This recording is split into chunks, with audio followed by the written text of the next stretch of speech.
we now have my Hobonichi cousin with the violets cover, as well as the cover on cover. Again, a page keeper. If you are in Australia, I'll tag the stores below. Planners are bought from milligram.com. These are the Hobonichi accessories from minimaru.com. All there if you live here in Australia. So with the cover, it has the slip pockets. Again, I added some different things to the slip pocket. Just get yourself plastic. If you have kids and you have toys that you give them, keep the plastic sheeting, cut it to size, add some transparent floral bouquets or whatever it is that you have. Just add that there so it looks like it's coming out of the pocket. I have some Happy Planner stickers, so some transparent stickers, some of these sticky note flags, Coco Fusion card. This is a Kina Prints, different type of Lola stickers that I customized to size to fit on here. So you got your calendars, you've got your yearly index, photocopied weekly and daily pages. Let me show you that in a sec. The yearly index, I wanted to start it already in December, so just added, I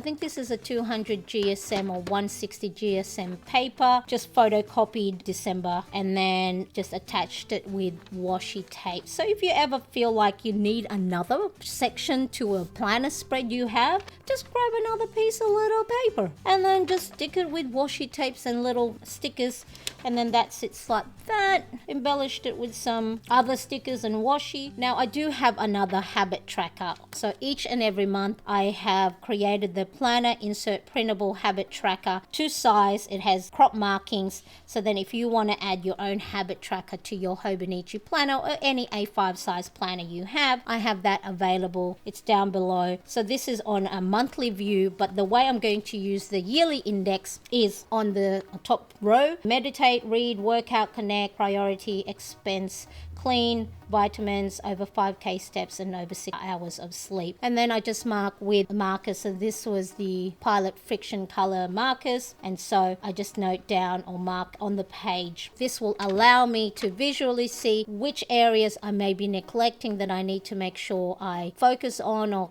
put as a higher priority in my day-to-day planning and actions. By doing it on the yearly index visually, you get to see patterns. So the calendar, so for this one, the way I'm going to use the Hobonichi cousin is for more productivity, budgeting, planning, the day-to-day stuff. So the calendar spread is all the different appointments, different things, and embellish it, of course, because we are attracted to pretty things. And then I just use a little sort of like a line key to signify. So the orange line here is when our school holidays start. The blue line is when my husband starts his holidays. So he is on holiday until the 4th of January because Wednesday the 3rd of January is my 49th birthday.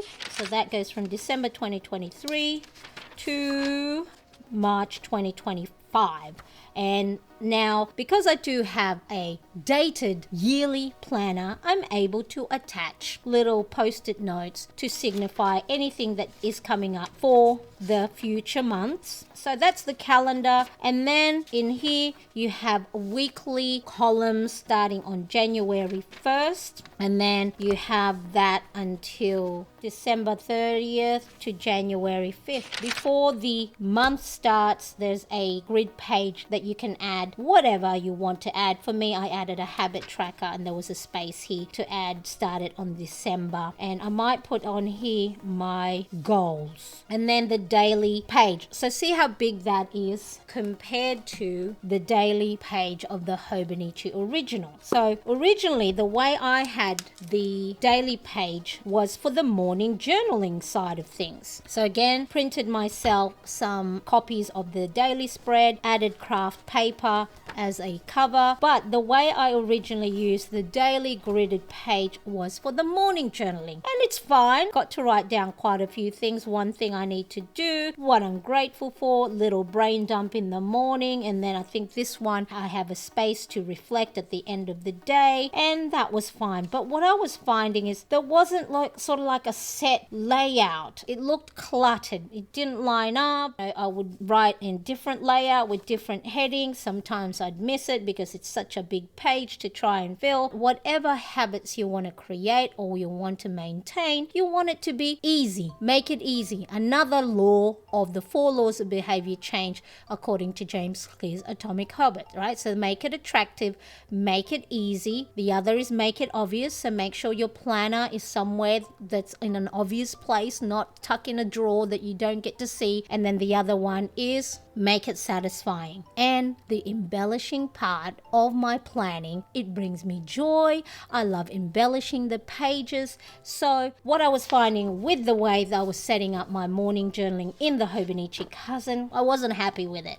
So that's when I decided, like I said, the 2nd of December, I swapped the two. So I used to have the morning journaling in the Cousin and my daily planning in the original. Come 2nd of December, this is where I did my daily planning. So time blocking task, even created little borders so it looks like little notes and little rip pages, and then the original became my morning journaling. Now, if you are not yet subscribed to my channel, I would love for you to subscribe. My analytics says that about 75% of you that watch my videos aren't yet subscribed. What? Come on, let's be friends. Click that subscribe button. Click that, okay? You should also hit that bell to get notified of when I do upload new videos in the coming year. Hobonichi Cousin daily. Let's have a quick flip through so you get an idea for yourself. Same thing, embellish the same week with the same washi. In the new week, use different washi tapes and stickers.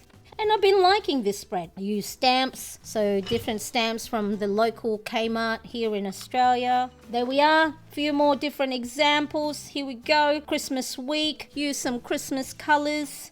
And this is where we are at. Now the other section, of course, on the Hobonichi Cousin is the weekly spread, and I did print that on a separate because I couldn't staple it all with the daily. So the way I originally started that, just doing my different daily and weekly tasks, color coding it, and I always found that towards the end of the week there wasn't anything, so that's sort of like empty space. And again, from November 20th to the 26th, and then I saw this little effect by Just Be You with Euodia, and this is where I got this layout from her. I loved how she had set up, because same thing, she didn't use the weekly spread vertical for her time blocking. She used it to create a running to-do list, and she has different boxes for what she needs for her week. I have a workout, I have a little spot for next week, some notes where I don't really know where to write it down in my weekly or my daily, sort of maybe just brain dump. And also for me, because as part of my well-being, I make sure I try and action habits in 7 key areas: spirituality, mental, physical, social, career, family, and finance. So I have created a little thing.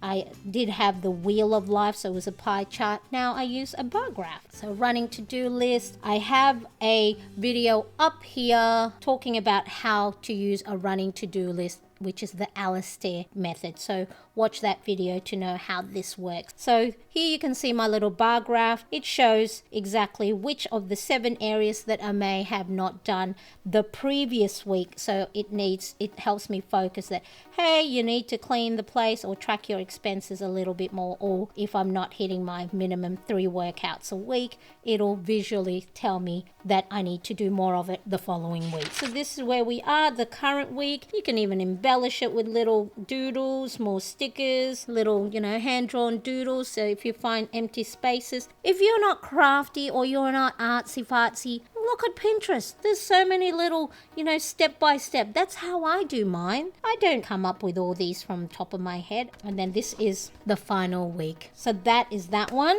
So we have the weekly, the daily, and I think at the back doesn't even have any grid pages. I think 1, 2, 3, 4, 5. And I did some swatch of pens and stamps, but I don't like it, and some practicing. I don't like seeing that, so we're going to just put a paper clip on top. And then at the back I've got my page keeper, and then page marker, either help close the book altogether. I am a homeschooling mum, so I'm not traveling with my planner. This can get heavy and hefty, so the size that you choose for your planner will depend on many factors. I do have a video up here where I did a comparison of what size to choose. Watch that, because I have 3 initial things you need to ask yourself when it comes to what planner size you want to buy for yourself. So your Hobonichi weeks, I started Hobonichi Original, Hobonichi Cousin,